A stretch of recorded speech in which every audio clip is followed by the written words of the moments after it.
tuning into your soul's voice and purpose. So can I just check which of the speakers here? Esther, is Esther here? Eleonora, yep, you're here. Hanan? Yes. Excellent. And Judith? Yeah, you see, you're all right. So, has anybody seen Esther or know what Esther looks like? Or she might come running through the door at some stage. This is the right one. So, Eleonora, do you want to go first? Yes, now. Go for it. Jump into it. May I ask you to use the microphone, please? I can use the microphone. Yeah. Yes. I feel like I've been running the whole morning, so hey, I'm here. Okay. So we'll not be talking about agricultural things because I have no idea what it's all about. So, my name is Eleonora. I'm very grateful to be here today to share a little piece of my story. So let's say, I've always been very different and very wired. I started suffering from mental illness when I was a kid. So it was not easy. My mind has always been quite a chaos of ideas and imagination and stories, and that set me apart from all the other kids. And I didn't like it at all. I really wanted to be like all the other kids. I wanted to be identical to them. I wanted to copy them. And I did all my best to kill everything that made me different. I really did everything I could, and I failed completely, because you cannot change who you are. So I failed totally at that. And but I still was trying to balance my uniqueness with being a normal person with a normal job and a normal life. And more or less it worked. And then something happened in my life. I had a child. I mean, those things happen, no? I had a child, and my child is now 7 years old. And he's amazing. But the problem is, he started looking very, very like me. And he's in the process now of being diagnosed with attention deficit hyperactivity disorder, exactly like mom. And I didn't take it well. I went in a total crisis. I cried, I got angry, I was not happy, because before having children, I seriously took into consideration not having children, because I couldn't imagine having a child that could go through what I went through. I say, I will never put this on another person. And then I had children. I have 2 children. And then my son went through this moment when he was anxious and scared, and he was telling me, Mommy, help me. I don't want to feel like this, I don't want to be like this. Help me, Mom. And I was completely broken. And some days ago, I was at the appointment with a therapist. And I found myself telling the therapist, I want to fix him. I want to change him. I want him to be a normal child.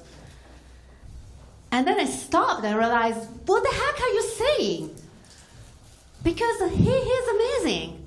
He's curious, he's smart, he's intelligent, he has this creative, crazy imagination. He could tell him stories for the whole day about 1 million things. And it can be totally exhausting. And he has all this energy the whole day. And I realized most of the things that I love about him comes from him having a different mind. And so I realized, I don't want to change him. He's perfect exactly as he is. I want to change the world, because that's so much easier, you know. I want to change the world for him. Yeah. I'm on my path to do that. That's my mission. Because I realized I don't want to change him. I want him to be proud of being exactly like he is. I want him to stand tall and say, hey, I'm different. I have different ideas, I have a different level of energy, I'm creative, I can be crazy, I can be annoying as hell, but I'm amazing exactly as I am. So I want the world to be an accepting place for people who are different. And at the same time, reflecting on that made me think, why I can accept him and not accept myself as the person I am? And I started thinking, you know what, I am amazing, I am creative, all my work, everything I do with my work is based on the fact that I have a different wired mind. And people want to work with me because of that. They come to me and say, oh, you see things from a different perspective. So I started accepting that being different can be actually a good thing. And, well, it doesn't be easy for me because I didn't feel that I was accepted and loved because I was different. But this was not my fault. It was the other people's fault. So what I want to do is to be open about my struggle for him and for all the kids out there who are struggling, feeling different, and all the people in this room, in this city, in the world who feel that they don't belong because they are different, they have a mental illness, they struggle, they're disabled, and they feel we don't fit in this society. Because that's nonsense. We all fit here, we're all human. And so I feel so passionate about this because it's not about me anymore. And I couldn't find this battle for myself because I didn't feel I was worth it. And I can fight it for him because, of course, I'm a mother, so this knowing that he's struggling brought out of my tiger mom side, and I started telling myself, I will fight it. I will fight it for my son because he is amazing, and I want him to know that he's amazing exactly as he is. It doesn't need to change to be loved. So this is where I could find myself through him. And I could start, it's still a process. I still hate my mind most of the time, but I'm in the process of accepting how my mind works and the chaos that is my mind every day, and making it the central focal point of everything I do, because this is what makes me unique. And I want to change the world. I'm sure I will make it, because I'm very stubborn, because I want the world to be a welcoming place for all the people, also the people who are different. Yes. So, thank you.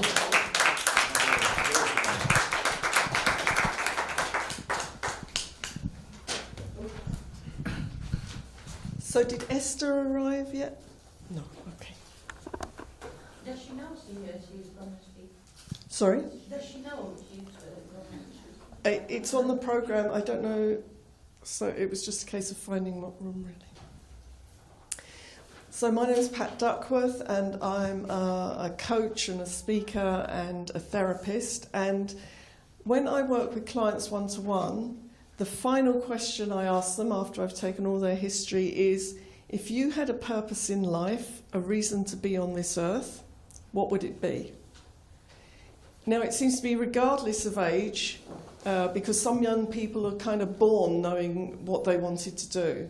And some older people have never been asked that question, they've never asked it of themselves, and they're just moving off through life.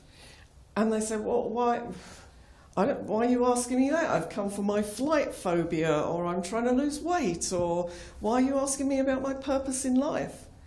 Because our purpose in life is such a high brain function.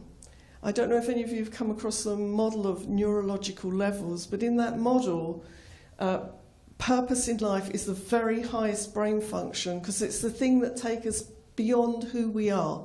Everything else is about us as a person, you know, the capabilities we've developed, the beliefs we have, our values, our identities. But when you tune into purpose, you've moved into higher self. And that's why it's so powerful. And if you can tap into it, whether you're dealing with somebody who wants to lose a bit of weight or stop smoking or, you know, get on the plane to fly somewhere, that's when they can start to make a really serious shift. So I had my things sorted out to say today, and then I thought, no, everybody's talking from their heart, so I'm going to seriously talk from my heart. There may be tears, I don't know. We're women, it's all okay. Because this is something that just happened this week, and I just thought it had so many lessons in it. And so, yeah, I'm going to share this with you. So, nearly 40 years ago, one of my closest school friends had her first child, and she asked me to be godmother. And, you know, I think back in the day, if you were a godmother, you knew what your role was, you knew your purpose. It was about kind of leading them in a spiritual way through life, making sure they went to church. And it's changed a lot. I mean, people just have godmothers now. But I felt a very sort of close connection with my goddaughter. She was my first goddaughter. I took it very seriously. And so she has grown up over the years, and, you know, it hasn't always been an easy ride for her. There's been some bumps along the way, and very fortunately she felt that she could come to her godmother and that I could help her. And so she had her first son 10, 11 years ago, and then recently, you know, 40th birthday was getting closer, and she thought she would really like to have another child. And so she got pregnant, and then she had a miscarriage. And any of you who've had miscarriages, you know, it's not that easy. You know, I think people dismiss it and think, oh well, that's okay. You could have another one. You know, but it's heartrending. Anyway, she got pregnant again, and it was twins, and then she lost one of the twins. And so this was sort of last summer, and she's got a really strong purpose around children and, you know, developing children, because she also works as a teacher. And so she so wanted this baby. And it has been the most difficult 8 months. It is not a pregnancy you would have wished on anybody. Ending up in hospital and, you know, and getting all that conflicting advice. Specialists who are doing tests and scans and saying, you know, we don't think this is going to make it, or, oh, we think we should do a cesarean now, oh, we think you can go to term, no, we don't, we think this, you know, and buffeted around by all of this. And she said, and she sent me a text and said, I have such a strong picture of holding this baby in my arms as a healthy baby. I can't believe that's not going to happen. So I'm hearing all of this, but I am seeing myself holding this child. Yes. And that's so, I'm sure for her mother that was so hard, and, you know, just as her godmother, thinking, I really hope this is what's going to happen, and I'll hold that vision as well. And then finally they said they would do a cesarean on Monday, and my heart was thumping. And then I finally got the message that she'd had her baby. And it was a 5 pound, 1 ounce little girl. And then the pictures came, and then the tears came. But what I take from it is not only this strength that women have. I don't know, guys, I don't know whether you could go through all of that. But women, you know, hanging on in there with their belief, their purpose, their sense of this is what they need to do. And I don't know what this will mean for her going forwards into the future. You know, how will she take that sense of her purpose forward? But how about that new little girl? I mean, she has hung on in there against all the odds. What kind of a girl will she be? What kind of a woman will she be that has that strength, that has been through so much just to be with us? So I felt really moved to talk about that, because as women, you know, we understand some of what that feels like. But also, as entrepreneurs and people with a sense of purpose, what do we take from that story? Because often when we've got that sense of purpose and we can picture our business going really well, it's out there in front of us, and other people, experts, are saying, I don't think that's going to work. I don't think you should do that now. I don't think you're going to achieve that. And you think, should I listen to the experts, or should I keep looking at my purpose? Now, if your purpose is strong enough, that doesn't mean it will just happen. You have to work hard. It's not that simple. You still have to work hard. You have to put in the time. You have to be prepared to go through a bit of pain and suffering to get it there. But with that strong sense of purpose, that is what keeps you going. That's the thing that says, I don't care, I'm still going to do this. So what I'd ask you is just that question, who of you know what your purpose is? Who's got a clear sense of it? Well, Dr. Neslin, you're going to have to tell us, what is your purpose in life? My purpose in life is to develop myself to the highest level that I am capable so that I can support the growth and development of others to the highest level that they are capable. And I use all my strengths that I have had from nursing, midwifery, health visiting, and as an occupational business psychologist. So I support people to know their strengths and run with their strengths and not to be deterred. Yes. See how strong that sense of purpose was? See what she's up to there? Are you clear on your sense of purpose? Would you like to share it? Come on, this will make it more real. We'll keep you to your purpose. My purpose in life, as somebody who started out life, initially was spoiled, then I went somewhere else and I was abused, then I came to England, and all the uncertainty of life. My purpose is to help others to know that no matter what's happening to you, never give up. And never give up on yourself, never give up on your dream, never believe what other people say about you if it doesn't resonate in your heart. When I went to study to become a lawyer, I was told, do you think you've got the brains to do that? But because I'd been abused for such a long time and no one expected anything of me, I thought, well, I'll just keep trying. And I say to others all the time, why give up now when you've gone so far? Why give up now? And I would say to us as women, when we've gone so far, 100 years since the suffragettes were pounding the streets to say that we are not just chattels, we're not just Mrs. this person or that person, why give up now as women?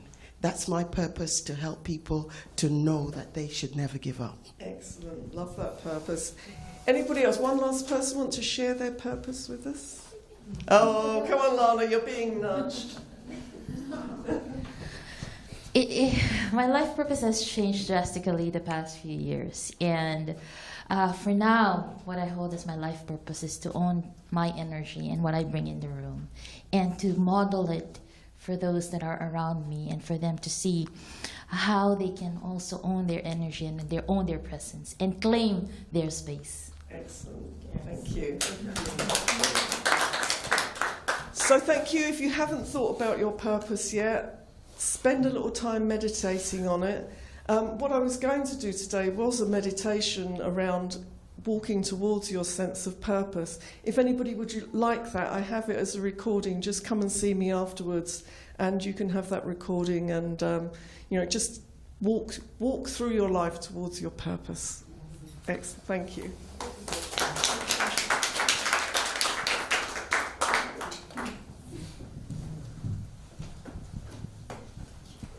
Hello, my name is Hanan. I come from different cultures. I'm Venezuelan by birth, Lebanese by origin. Lived in Venezuela, lived in Lebanon, lived in Kuwait, and now in Turkey. It has been a long time. I'm out of such kind of gatherings and meeting beautiful women like you. And my purpose is never to underestimate women. Wow. I have written so many things, but it seems it's better to talk openly like this. For me, I've passed through difficult moments in my life as well, like maybe more than 10 years, around maybe 20-something years. But I decided to take the decision,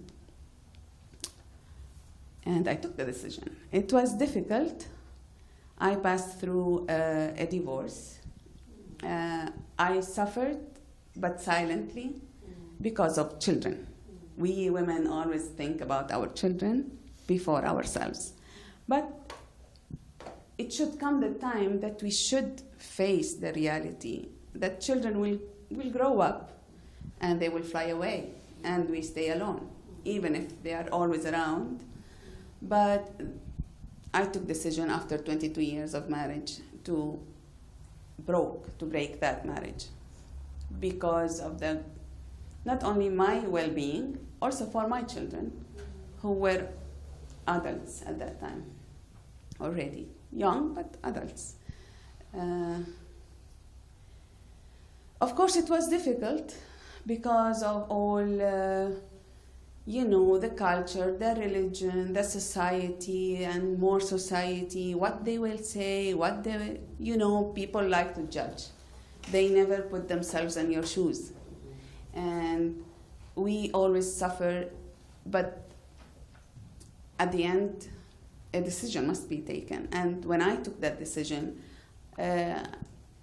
I didn't suffer that much with the society because I said this is my life and my decision, and I'm the one suffering, not the rest. Of course, women will always say, but your house, your car, it's all material, but material comes and goes. It's not the life, it's not the purpose that we are here, The challenge was with my family, of course, because in cultural, nothing in religion says that you cannot divorce. People just follow the tradition and the culture, and of course I do understand it's difficult for parents because of their age, because of different lifestyle. For them it was very difficult to understand, but I said it's my decision. I'm 50 years old, I have to take a decision. I'm not a young girl, so okay. After that, they of course they accepted, because no matter how the people say, your mother, she will die because of this, because of this. You are making so your parents suffer, but of course parents will never lose their children because of such decisions. And finally, I took the decision. I looked after myself, after my well-being, after my happiness, and I married this young man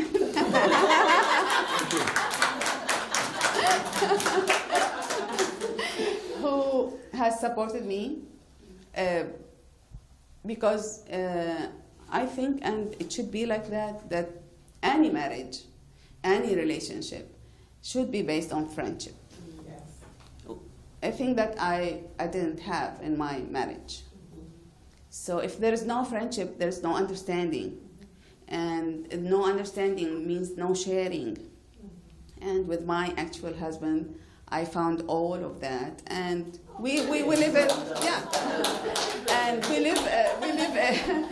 a life of a friendship, honestly, more than like an obligation of a man and a woman couple married, So the purpose is always to not underestimate, to not judge people without knowing what they're going through, and yes, decisions must be taken whether they harm or not, but at the end you find your way to be happy. And this is what we all need, to be happy. And the minimum we do or the maximum that we do, we need to be satisfied by our own selves. And I think when we are happy, we can transmit this happiness to the others, and they will be happy, I guess. So this is my soul voice, which I always try to meditate by myself in silence, to review what I have done during the day, and to see what decision I can take after all I have heard, seen, met with people. So yeah, this is the soul voice, after all, that let me take the decision. Thank you very much.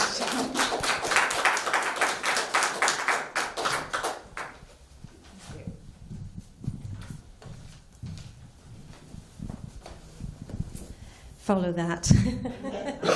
Hello, my name's Judith Nelson, and I'm here from the UK.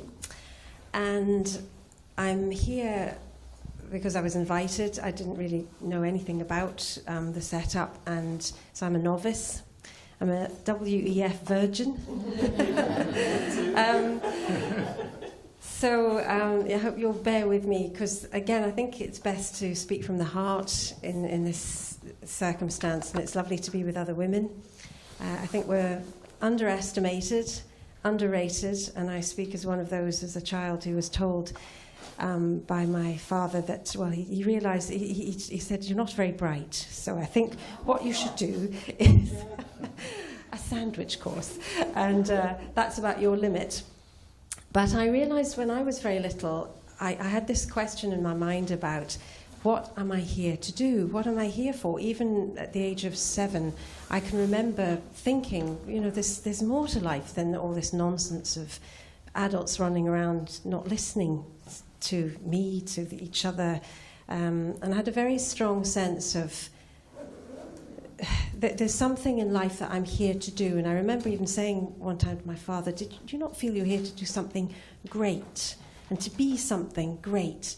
And he said, oh yeah, I used to think that, but I've grown out of it now. And I thought, okay.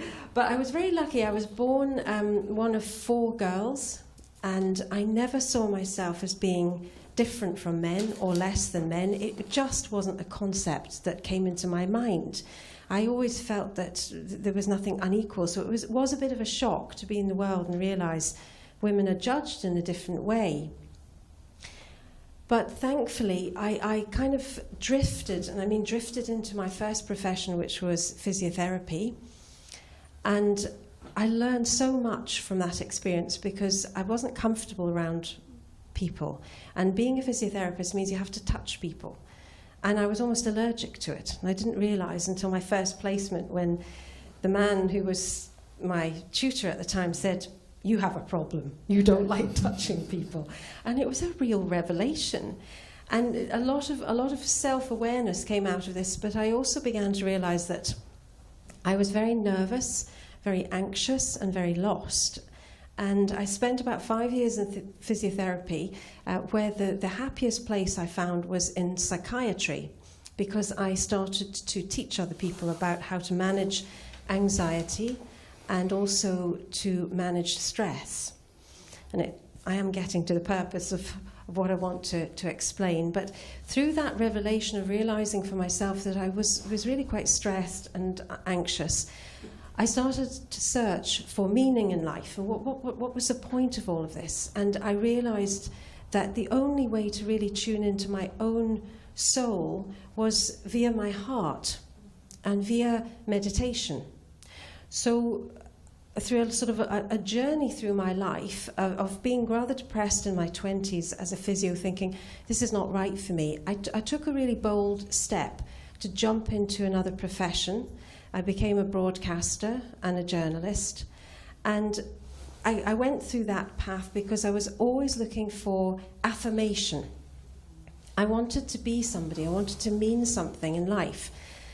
And I realized, thankfully, even in my 20s, that it wasn't going to happen from the outside in. It was only going to happen from the inside out. I had to start being happy with who I was, excuse me, as an individual. And so what I did was I searched for a practice, for something in life which was going to help me to become the person that I wanted to become. And I was extremely fortunate because by the time I'd had my first child in my early 30s, I had a real epiphany and a shock that all of these outer things, again, I kept on searching, going, oh, there must be some meaning to life. It must be because, I'm in a great job and I have a great family and now I have a child. That must be it. And it just didn't do it for me. I reached that point, even with a child, where I wanted to strangle my poor child. And I thought, this is just not the answer, is it? So I prayed sincerely for a practice. And I discovered a practice called heartfulness, which is all about learning to meditate through the heart and to become the best that you can become. So my soul's purpose, I realized, after a long time was to be the best that I can be. Because as you've heard so many people say, that when we are really tuned into our own voice, into our own soul's purpose, we are the best we can be for everyone. It's not just about us. For me, it was about learning to be happy with who I was, to accept who I was, and therefore to really be of use to others. And I've come through this beautiful meditation practice, which is very simple, called Heartfulness, free. I offer this now free all the time. It has become my life's purpose to offer the means of connecting with the soul. How do I connect to the soul? So if we have time, I wanted to sit with you for 5 minutes, if you'd be willing, and just show you what I've learned through this practice, or how I do this, and how we teach others to connect to their soul through their heart.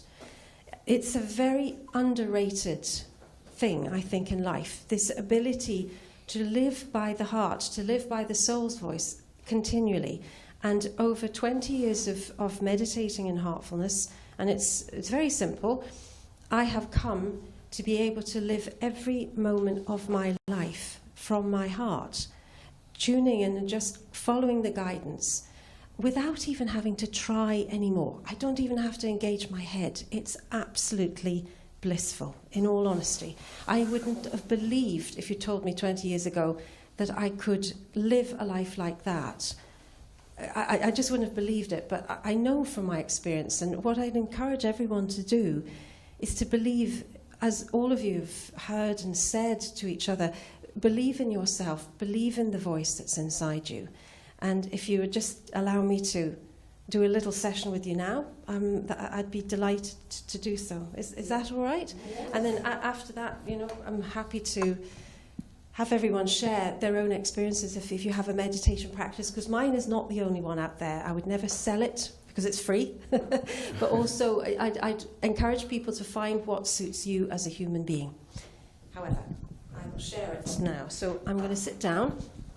And what we do very, very simply, and the simplicity is the essence of what we do. We're trying to recapture our own true self, devoid, removed of all these impressions that we all have gathered through our lifetime.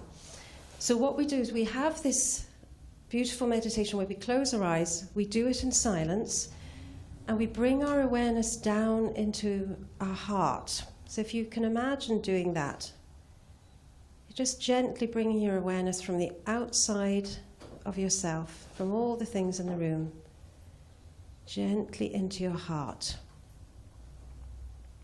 And I'd encourage you to just make sure that you're sitting calmly and that you're relaxed. When our body's relaxed, it's much more easy to tune into our heart. So if you have your awareness in your heart, I'm just going to ask you to suppose something. And we're meditating on a supposition or an idea that there is already a source of light in our heart. And this source of light is drawing our attention towards itself. This is our own beautiful spark of creation, or source of creation, whatever you want to think of it as. And we meditate on this supposition that there is light already present. And often when we start meditation, we find that lots of thoughts can come into our mind. And we just allow them to float by and try to bring our mind and our heart back towards this source of light and let our attention rest there. So if we could just do that for a couple of minutes.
Just when you're ready, very gently bring yourself back to the present and into the room.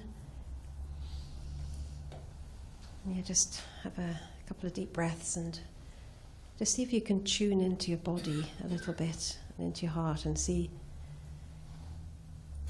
have I got any difference in my, feeling of my body, or how do I feel after a little bit of a pause?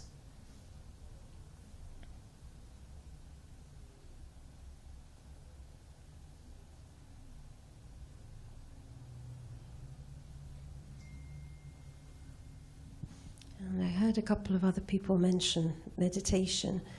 It's a fantastic way to just sit in stillness and quietness, just to be able to remember who we really are at our source. And for me, it's been an absolute lifesaver, to be frank. It's been beautiful. And I never enjoyed meditating, to be frank. I do it because of the results that I get, not because of experiences that I have in meditation, but because it's made me an infinitely better human being and a much happier one. So I would encourage everyone, if you want to really tune into your soul and your heart, that certainly my path was through a practice of meditation and the recognition that I needed help. I don't think we're put on the planet on our own. We're put on the planet together because we need each other. So I went looking for help, for a system, so that it gave me a little bit of some boundaries, something to focus on, something to learn from. But ultimately, meditation should take you to a point where you don't need it anymore, that you can just be. So, and I feel extremely grateful that that's what's happened for me in my life, that I can be in a meditative state all the time now, which is a beautiful blessing. So if anyone else has any practice that they want to mention, or any way of tuning into their soul that they're interested in mentioning, I would sort of welcome your thoughts and your sharing. Or any questions that you might have of all the speakers. Yeah, can I have the other speakers up, and then if anybody's got a question, they can, for all this soul sharing. Anybody who's got a question about how they're going to find their purpose or what they're going to do with it, that would be good. One of the things, when you talk about meditation, I do find it hard to sit still. Okay. And I use Tai Chi because I'm moving but I'm meditating at the same time. So if I do Tai Chi in the morning, I wait for, while I'm doing it, a word to pop into my head that will be my theme for the day. So while I'm meditating, while I'm doing my Tai Chi, I might get the word connection come up, or collaboration, or peace, and then it just, I think, so how is that going to be part of my day? That sounds lovely. I chose the system that I went into simply because it was very simple. I'd looked at lots of things, and there were just so many things that you had to do. I thought, I need something simple. And the second thing was, it was free. And the third thing was, there was so much built-in help, because in this particular system that I practice, there's there's added help that comes in, partly in the groups, but through something which is transmitted. It's sort of like enhanced by something which helps us to sit and to go much deeper. So that's partly why I chose it as well, because there was so much built-in help. And I kind of classed myself for a long time as a remedial meditator because I needed so much help. But it was great. It was for me, it felt like a fast track. But a lot of people feel that it's very difficult to sit down, and I could say that you just need to find a system that works for you, where you can sit down and feel comfortable, or walk or move. Well, I don't meditate. Sorry. I'm too restless, so I find very hard to meditate. So what I do, I run. So I go running, and I choose a sort of something I want to think about while I'm running. And it can be anything, and I brainstorm, or I have a problem I want to solve, and just through the movement I tap into some sort of a different mindset, and I find solutions. So I don't know if it is meditation, but it's running meditation, right? It's a sort of running meditation, and it works for me. So I also found some years ago a meditation track for people who cannot sit still. And it was a sort of meditation that you do while walking around, and it was bringing you to look at this. So it was like perfect, because I cannot sit still, but I can walk. So this works for me. So I think there are different ways to do it, and as you say, to find the system work for you. So. Well, I don't even do the meditation the way you said it, as you know, it's not on a daily basis, but yeah, when I have the time that I need to be by my own self, so this is my meditation, and I found that the best time you take a decision when you hear your soul, and we should learn how to listen to our soul and give the chance to this voice to go out and just follow. Sometimes many things happen in life we just ignore, but when I don't ignore, I found that my soul was right. Yeah. So we should trust our soul, and things will be better. This is how it works for me.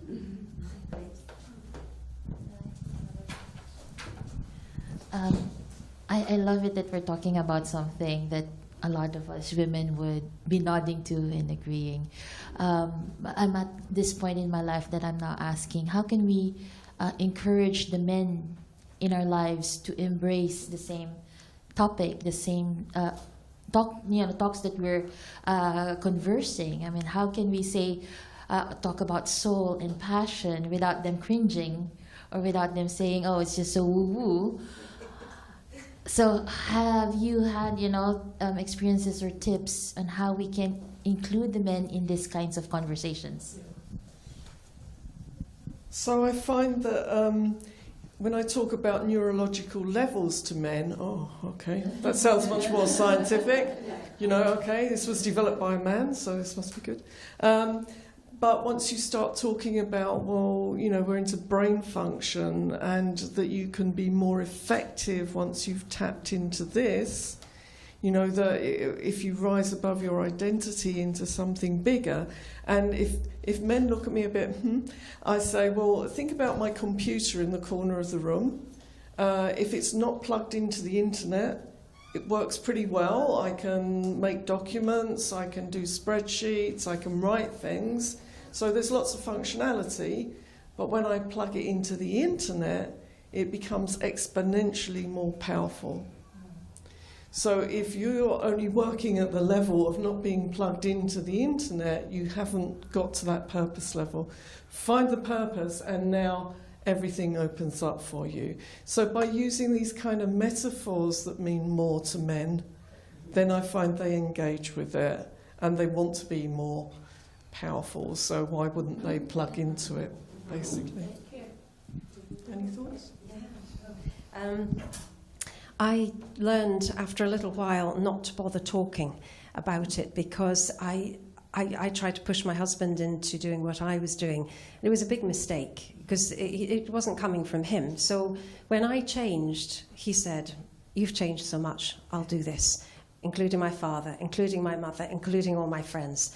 So for me, it was much more about not saying anything, but just changing and becoming something different. And I don't worry about what they think, what they do. Not so much, I care about them, but it's their business how they think and what they're doing.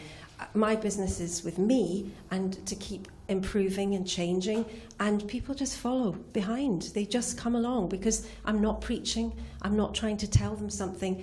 That's an outside, the outside pushing in. Instead, it's the inside coming out, which for me makes such a huge difference. But I would echo what you're saying. I think sometimes to back it up with a lot of good scientific evidence, it can be hugely helpful, that we're not just talking what seems to be woolly or fluffy stuff. There's so much evidence out there now for the benefits of meditation, no matter how we do it. It's about self-awareness, self-care, self-worth, and confidence. And when you develop all of those, the world, I mean, the sea parts for you. You don't, I don't need to persuade anyone at all. I have a question.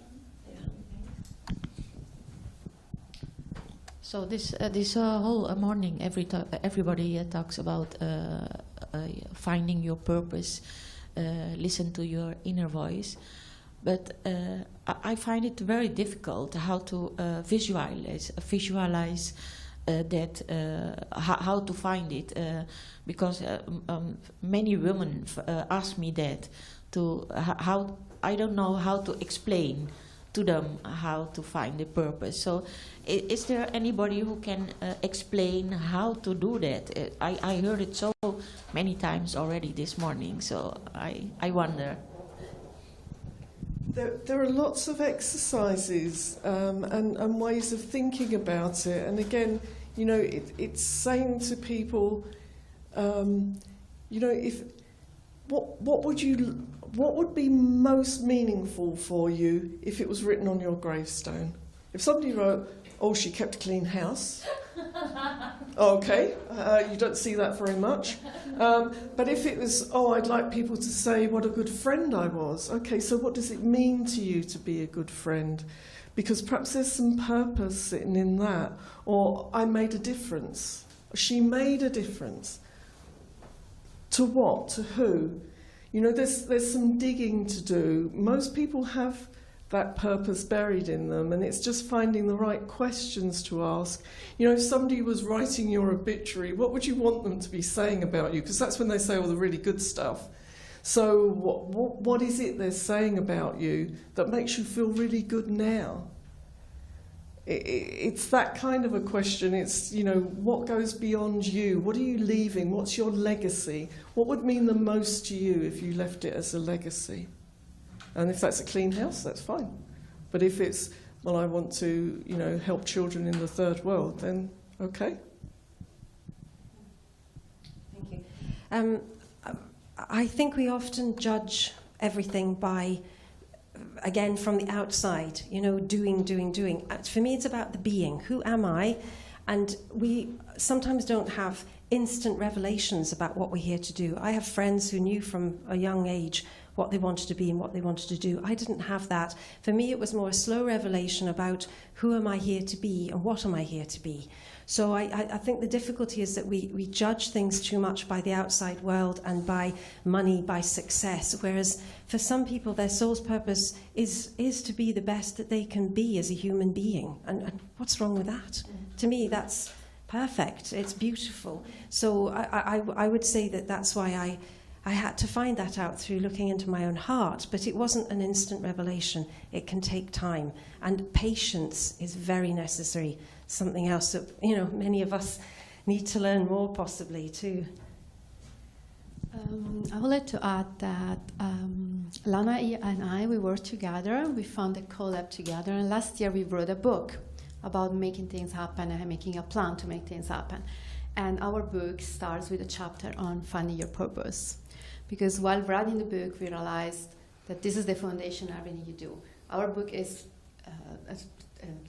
word for businesses, but it's actually true for life. So we realized, okay, we need people to know what their life purpose or life philosophy or end in their life they have in mind. We need them to know. And we found very useful to guide the people through looking at what your passion is. So list a project that you did that you were passionate about, anything. So, and then find where, in which moment you decided to persevere. So when things were difficult but you went on anyway, that meant it was important for you. I don't remember the third word. Potential, because I wrote the book, but I don't remember what I wrote in it. And the potential, what is your potential? What are you good at? What are your talents and your skills? So if you make a list and you start thinking, there is a red thread in everything you do. I always thought I was very scattered because I was doing acting and painting and drawing, and I was a graphic designer and I was teaching, and it was like, okay, I'm not a whole person, I'm this scattered person. And then when I started looking up the red thread in everything I do, I found, oh, this is it, that is called through all the things I did in life. This is what is important for me. This is where I didn't let go in this moment. And then I found, okay, this is what is that brings all together. Everything I do is there. So there is a method to it if you stop and start looking at what happened in your life so far and see what is the red thread that is the basis of everything. And then it can be expressed in a different way, of course, because we are all different. So that's unique to you. But we found, okay, this is my red thread. This is what is my purpose. This is what I want to be written on my stone. I don't want to have a stone, but yeah, let's say I want to have this. So this makes sense.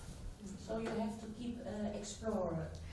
But I think that you need to explore and to ask yourself a lot of questions. And exactly, as Judith was saying, it's a lifetime thing that you keep going and you keep refining it, that you keep thinking that the direction it takes, it can change because we evolve.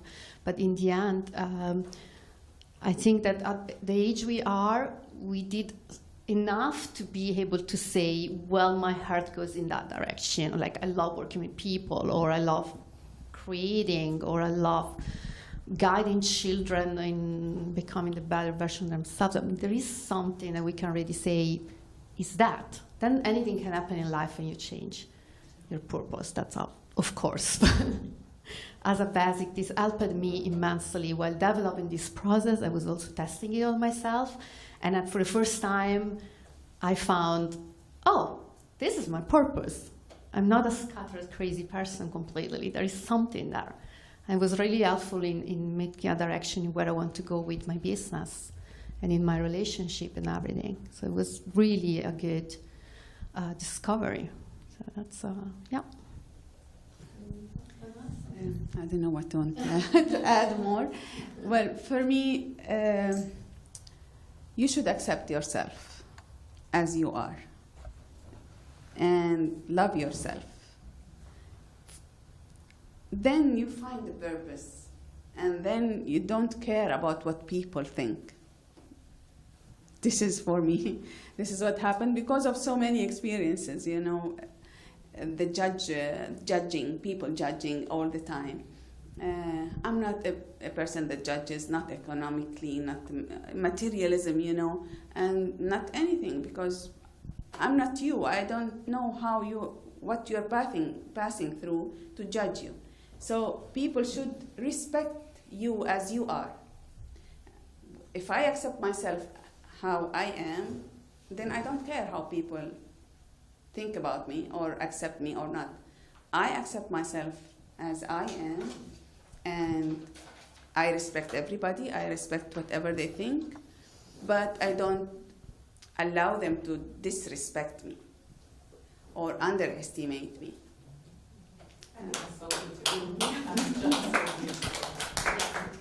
The most important thing, never, never, ever let anybody underestimate you.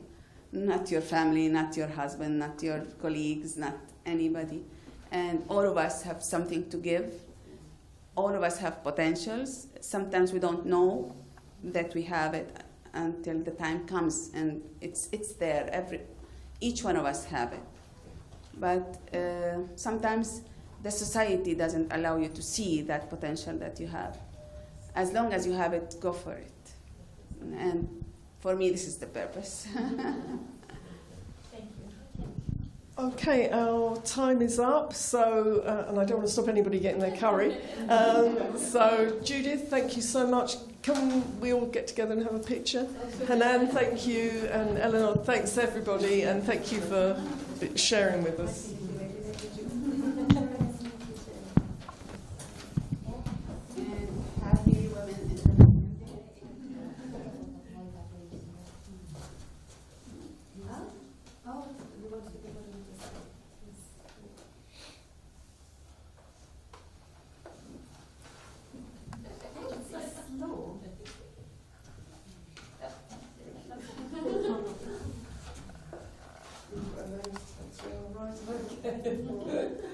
Oh, glasses off.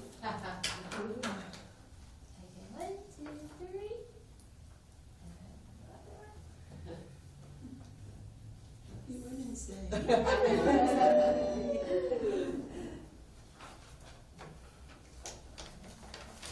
Thank for your phone, actually.